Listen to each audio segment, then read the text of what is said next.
Hello and welcome to my first Halo Wars commentary, and today I am playing a 2v2 match with Top Tranny and and we are against Forge and Anders, and what I am Brute Cheiften, and Cameron is Forge, or Top Tranny. I'll probably refer to Top Tranny as Cameron. I just picked a random all, so I ended up on Brute Cheiften. And what you want to do at the start of the match is take your leader and take your little chopper and go around the map and pick up these free crates. You can use them to make buildings and units and everything. Halo Wars is like that. It's sort of like Age of Empires, except instead of gold, wood, food, that stuff, there's just one thing called resources. There's a population limit and a tech limit. So it's a very simple game. It's that's what you see in the top right. The little lightning bolt is my tech, and every age I research, I will go up a tech. For the UNSC, every reactor they build, they go up a tech. So there's 3 techs for Covenant and 4 for UNSC. The Covenant is a lot weaker than UNSC. Well, not a lot, just a little. But you can build more of them. And the UNSC is stronger, however, you can build less of them. So it's sort of like that. And the Covenant also get a leader. And the UNSC, instead of getting a leader, they get leader powers, which they can send in, say, like a little airplane to blow something up, or things like that, or heal from the sky. All those things bring pelicans to bring their units around. Well, the Covenant have this little, you see, like, beam of light coming from the sky that your units can go in there and transport instantly to your leader. So they're both good, and the instant transport is free for Covenant. So those are the 2 little balancing issues. Right now, I am just leveling up my leader sort of thing, going around killing bases. You can get stars on your units, which makes them more powerful each time you get a star. So if I get a star on my leader from killing things, then he'll be more stronger, and he is a main part of a Covenant strategy, because if you have a strong leader, you can take out a lot of units with 1 unit. And so right here, I believe I just brought a little brute in to kill the last enemies that were air, and my brute can't get air, so I did that. And now I have to go back and make a couple of engineers, which all they can do is heal your units.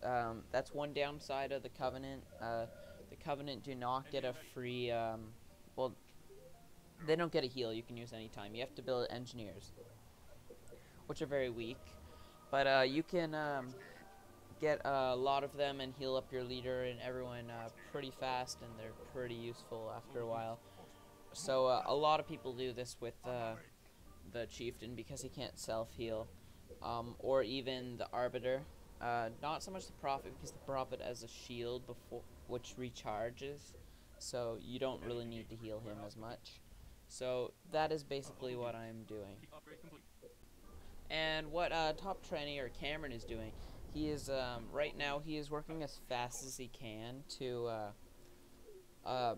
make a vehicle depot. So vehicle depot, you can counter anything with a vehicle depot. You can build 3 things: scorpions, wolverines, and cobras. Cobras are good against buildings and vehicles.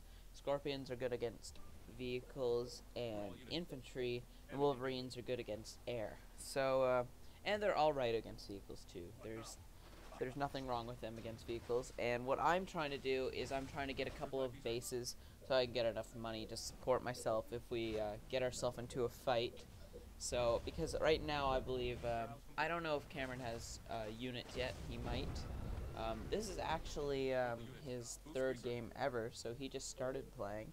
And I've played on and off since the game came out. I haven't been playing straight or anything.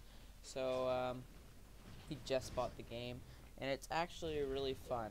Now what I'm I'm trying to do is, since they have Anders, I've sort of designated myself as I'm going to build vampires, which are air infantry, which are good against other air, so they're anti-air.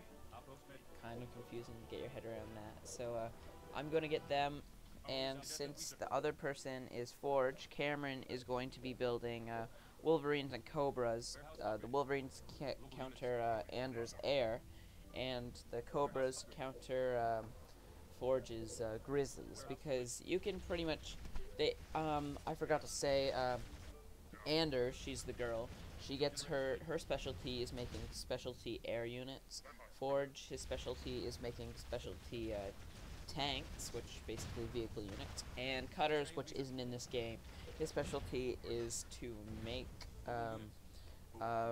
special marine units, which are ODST. And you can actually drop those marine units from the sky. So right here, I am just killing the center so I can get all these free resources there.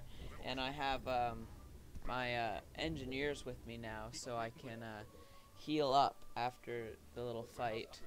And we notice, we go out and scout their base just to see what they're doing. And I think we notice that they have an army now. And I wasn't really, I shouldn't have brought these over. Cameron brought his people in because we weren't sure where they were, and they actually trapped them in here, so I came over to help. So now we see that they have a full army of Warthogs and Hornets. Warthogs are good against infantry, and they're good against air. So they're really, really bad against other vehicles, though. So Cameron can continue to make Cobras and Wolverines, which is pretty good for us. But my vampires won't do damage to those Warthogs at all. So, well, it will, but not much. I'm pretty good on the Hornet side, so I think I started to build a couple Banshees with it, just for the fact in case he builds any tanks. Because Banshees are good against tanks, but they're not good against Warthogs. And this game is sort of a big counter game. As you see, we'll have a big battle here in front of our base, and they actually do manage to kill one of Cameron's bases. All my bases have shields on them, which protects them, but the UNSC can't get shields. So that's one of the little downfalls, but their bases are stronger.